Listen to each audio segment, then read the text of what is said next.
성도 여러분들 안녕하십니까? 성도 여러분들을 뵙게 되어서 참으로 반갑습니다.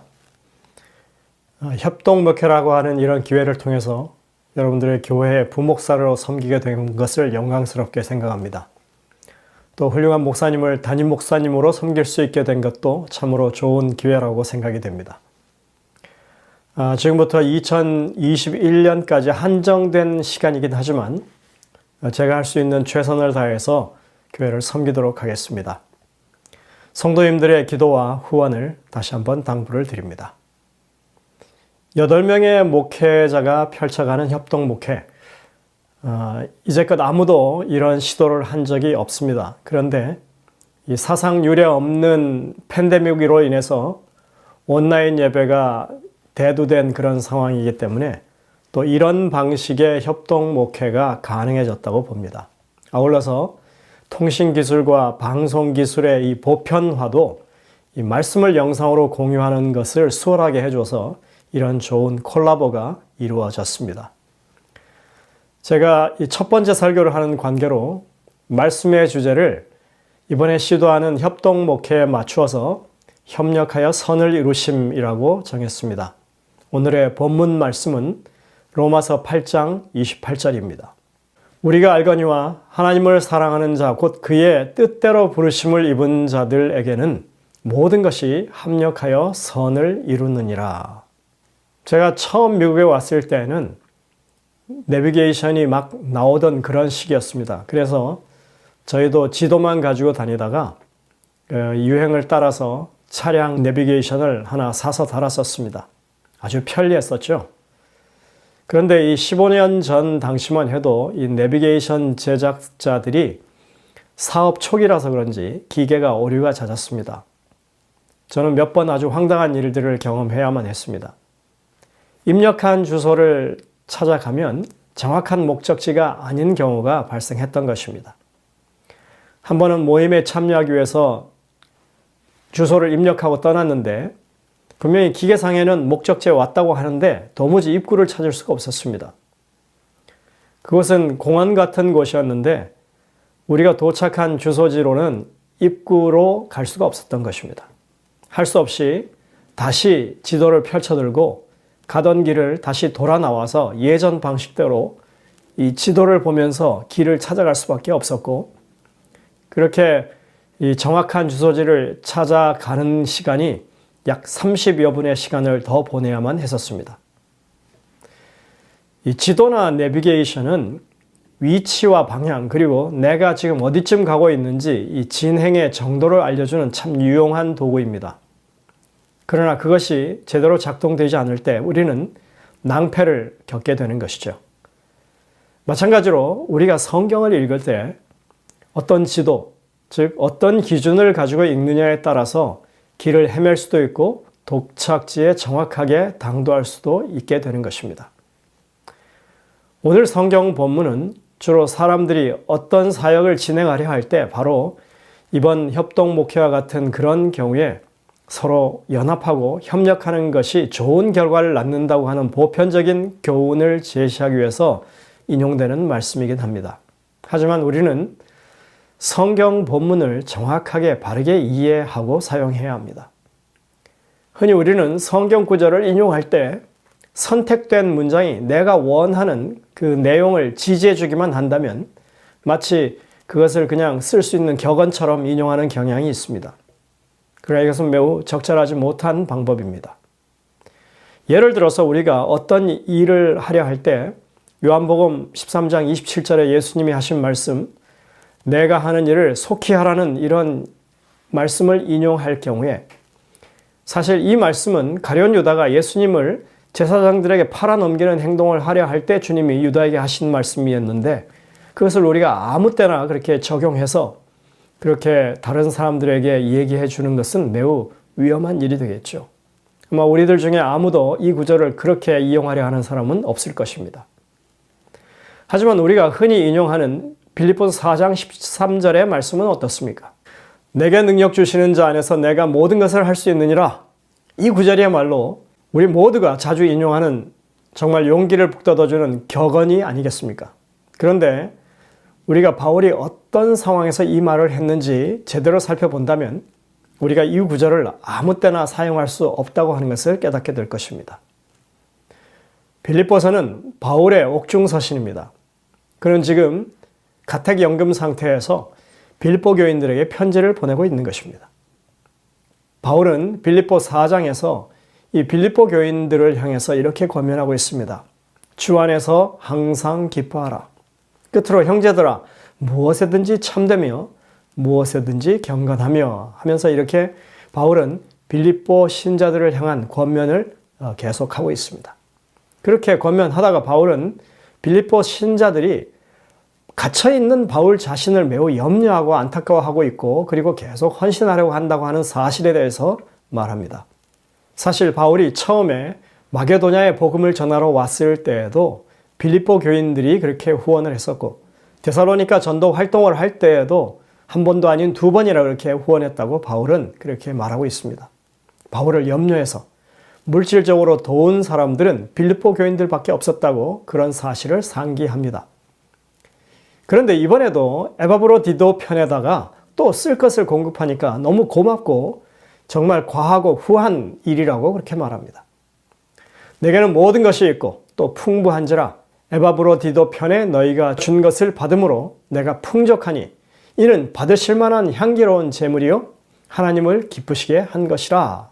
빌립보 4장 18절에 바울은 이것을 분명하게 얘기해 줍니다.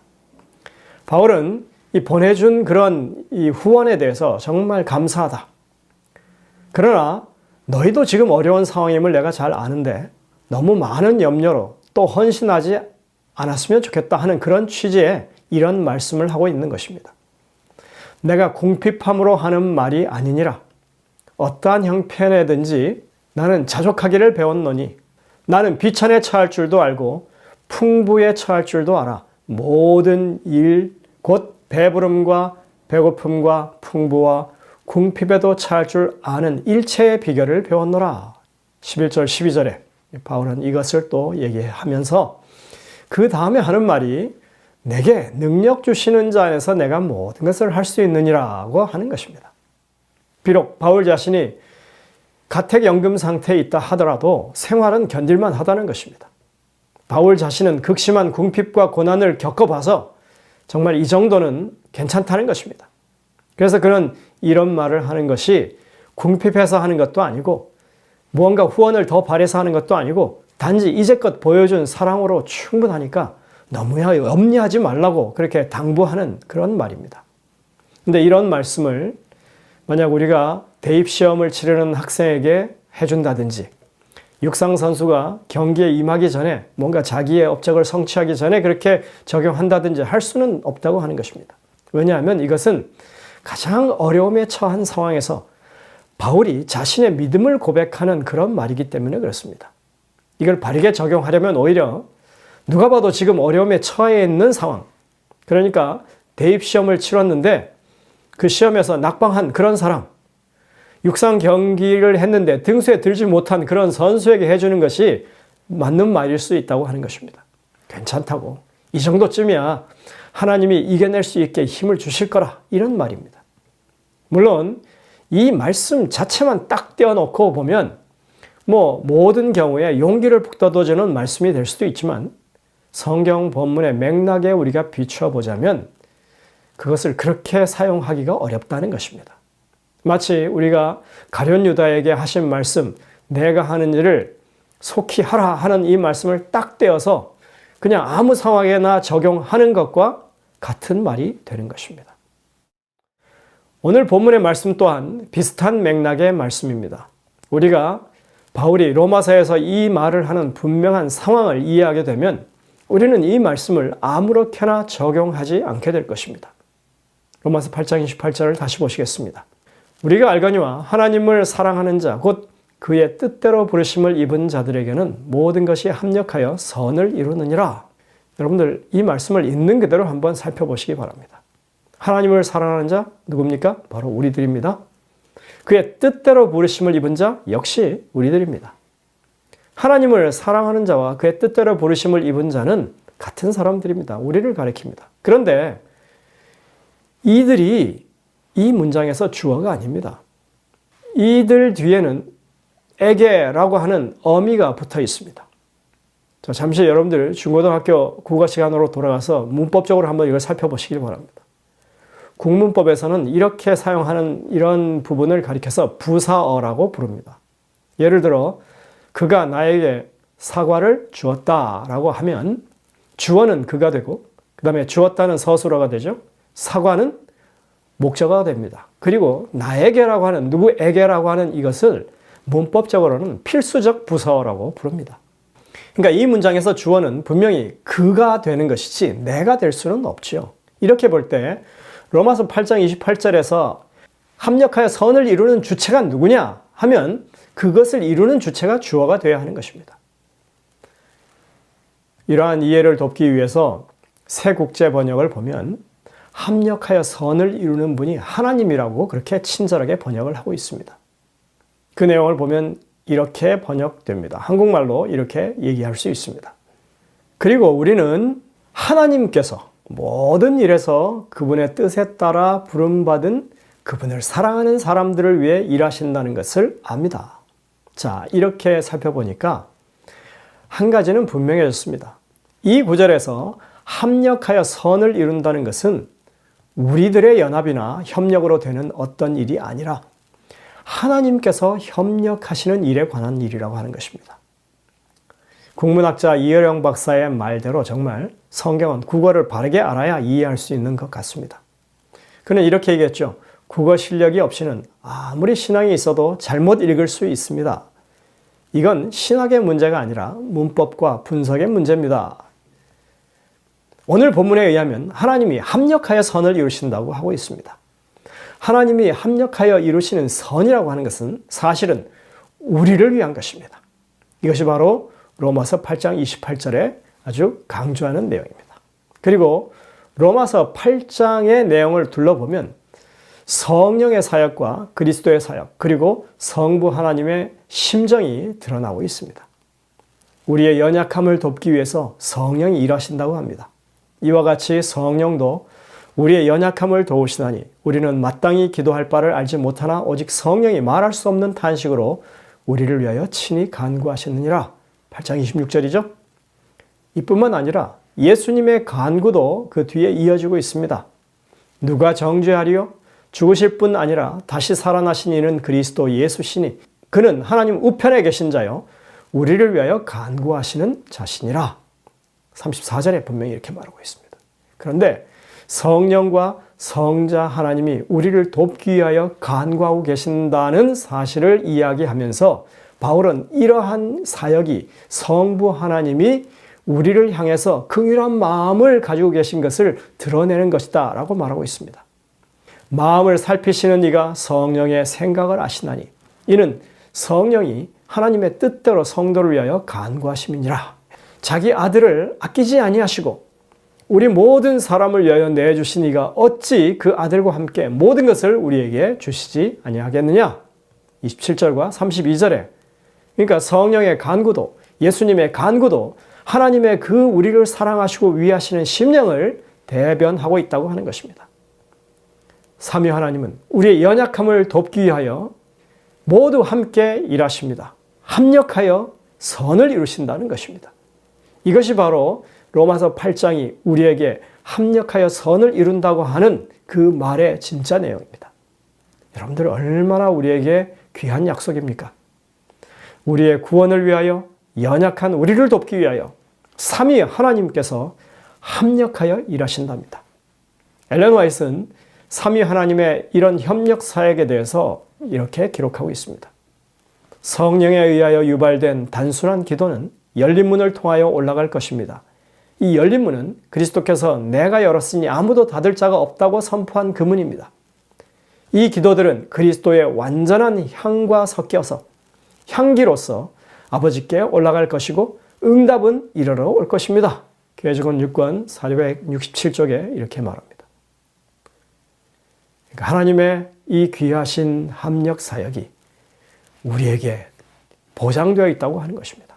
자, 그러면 이제 우리는 이 말씀의 뜻을 제대로 이해하기 위해서 이제는 로마서라고 하는 이 전체의 지도를 펼쳐놓고 이 말씀이 무엇을 의미하는지 살펴봐야겠습니다.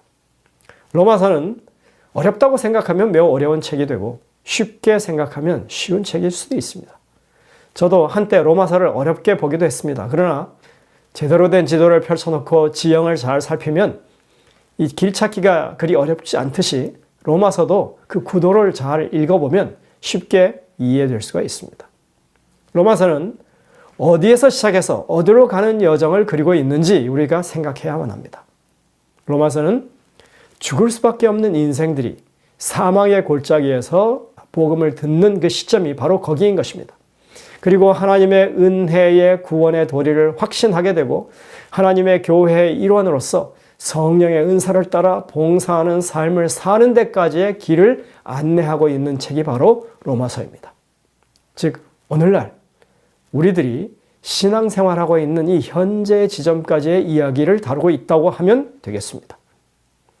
바울은 로마서의 시작을 죄의 삭슨 사망이라고 하는 선고에서 시작합니다. 이 시작점은 유대인과 헬라인, 이방인이죠. 다 구별 없이 다 똑같이 거기서 시작한다고 하는 것을 말해줍니다.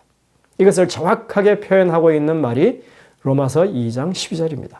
무릇 율법 없이 범죄한 자는 율법 없이 망하고 무릇 율법이 있고 범죄한 자는 율법으로 말미암아 심판을 받으리라. 여기서 율법 없는 자는 이방인, 율법이 있는 자는 당연히 유대인입니다. 바울은 이 엄중한 경고를 율법의 근거에서 내립니다. 그런데 이방인은 율법이 없다고 사람들이 생각하죠. 그래서 바울은 이방인에도 마음에 하나님의 율법이 있는 것으로 설명합니다. 율법 없는 이방인이 본성으로 율법의 일을 행할 때에는 이 사람은 율법이 없어도 자기가 자기에게 율법이 되나니 이런 이들은 그 양심이 증거가 되어 그 생각들이 서로 혹은 고발하며 혹은 변명하여 그 마음에 새긴 율법의 행위를 나타내느니라. 로마서 2장 14절 15절이 그걸 얘기하고 있습니다. 이것이 바울이 구원에 대해서 설명하는 시작점입니다. 여기서 우리는 매우 중요한 사실을 하나 발견하게 되는데 이 모든 사망의 선고가 기록된 성경이든 마음에 기록된 율법이든 간에 하나님의 율법의 근거에서 그렇게 사망의 선고가 내려지고 있다고 하는 사실입니다. 그리고 바울은 이제껏 유대인들이 구원을 얻는 방법에 대해서 잘못 알고 있었던 율법주의적인 사상을 뒤집습니다. 성경을 보면 아브라함이 의롭다 하심을 얻은 것이 믿음 때문이라고 되어 있더라. 구약의 마지막 부분에 살던 선지자 하박국 선지자에게 주어진 하나님의 말씀을 보니까 의인은 믿음으로 말미암는 사람을 의인이라고 하더라. 다시 말해서 구약 성경 내내 이 믿음으로 의롭다 하시는 것이 바로 구약 성경이 말하는 구원의 섭리더라 하는 것입니다. 여러분들 아직도 많은 사람들이 믿음으로 말미암는 의의 교리가 마틴 루터에게서 나온 줄 압니다. 아직도 많은 사람들이 믿음으로 구원 얻는다는 교리가 사도 바울이 정립한 사상인 줄 압니다. 그러나 지금 성경이 말하고 있는 것은 믿음으로 의롭다 하심과 믿음으로 구원받는다고 하는 것은 애초부터 하나님의 구원 섭리였다고 하는 것을 말해주고 있습니다. 구약시대 내내. 그러니까 처음부터 사람은 믿음으로 구원을 받는다 하는 것이 하나님의 구원의 계획이었다는 것을 나중에 마틴 루터가 깨우친 것이고 바울이 깨우친 것에 불과한 것입니다.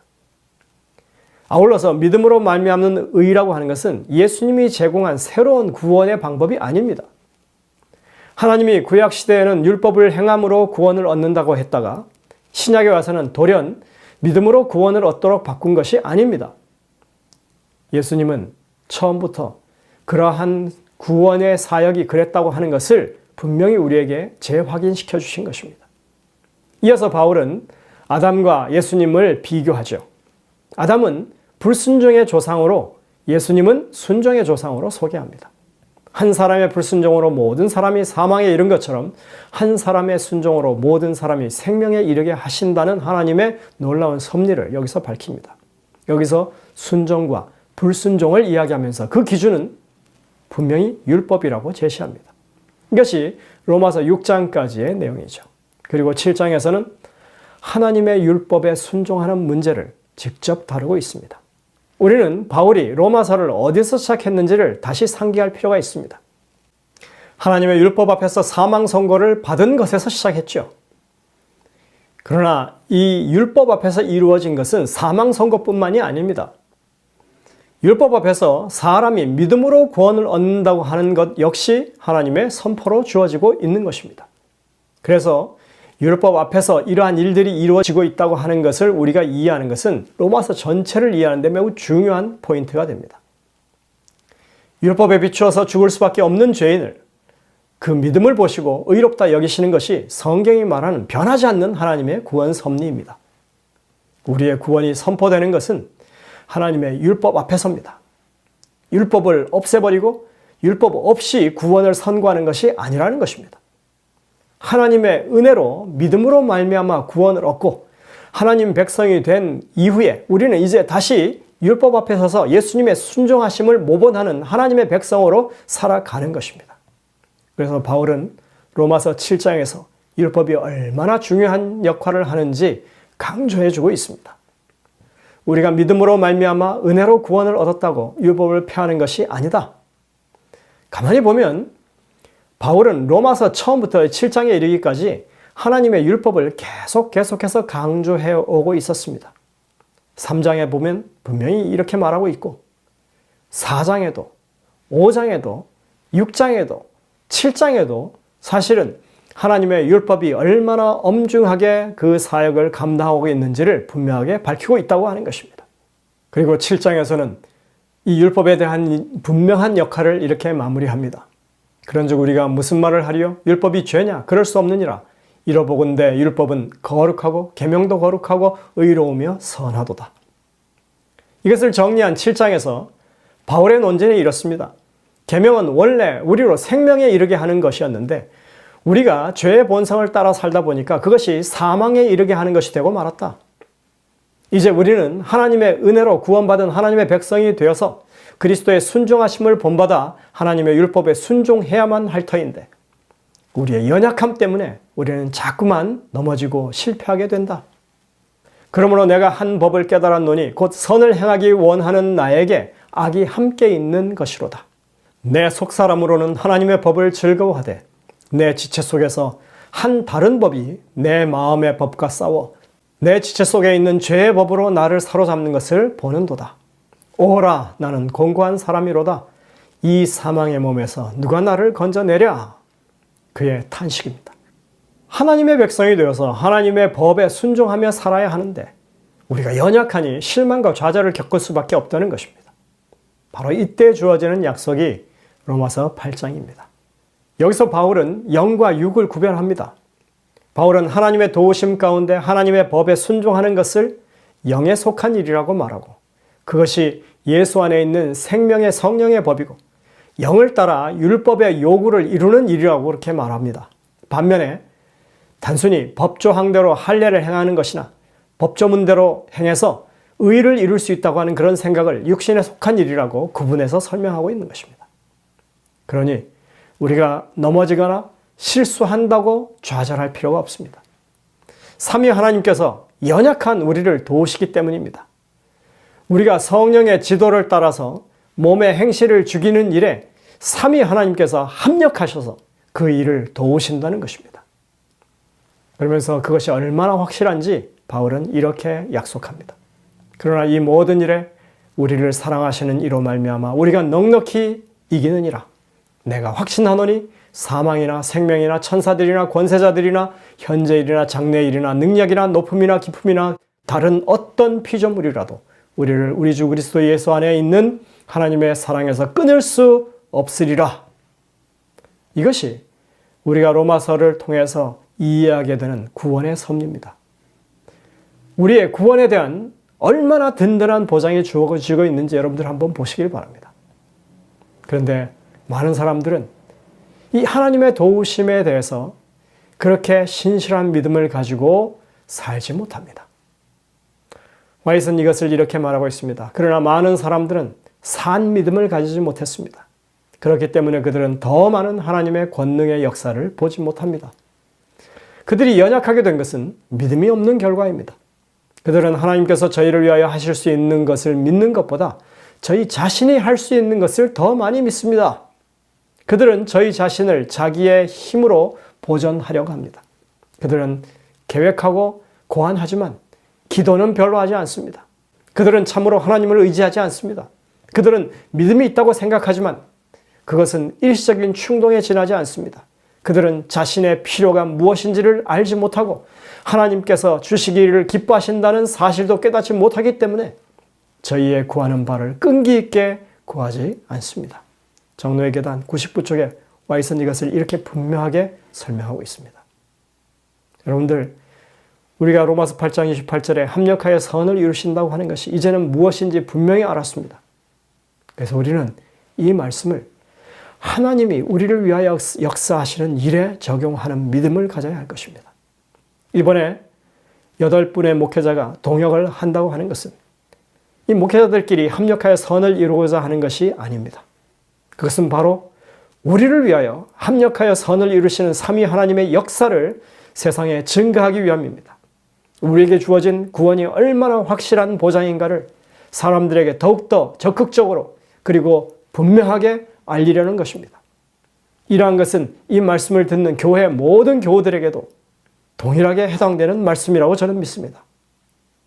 여러분들, 우리 모두가 정말 평신도와 사역자가 하나님의 일을 힘을 다해서 연합해서 받든다면 우리가 연합해야 해서 해야 할 일이라고 하는 것은 인간이 합력하여 선을 이루는 것이 아니라 인간의 연약함을 하나님께서 도우시고 온전한 구원을 이루어 주신다고 하는 정말 하나님의 그 연합된 사역을 세상에 널리 알리는 것입니다. 구원이 확실하게 보장된 이 놀라운 구원의 비결을, 그 섭리를 세상에 알리는 것입니다. 오늘 이 시간 우리 모든 성도님들의 마음속에 하나님의 합력하여 선을 이루시는 구원에 대한 더욱더 큰 확신을 가지게 되시길 바랍니다. 아울러서 하나님의 그러한 구원 사역을 세상에 알리는 일에 우리 모두가 함께 동역하기로 결심하시는 성도님들 되시기를 간절히 바라면서 말씀을 줄이겠습니다.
기도하시겠습니다.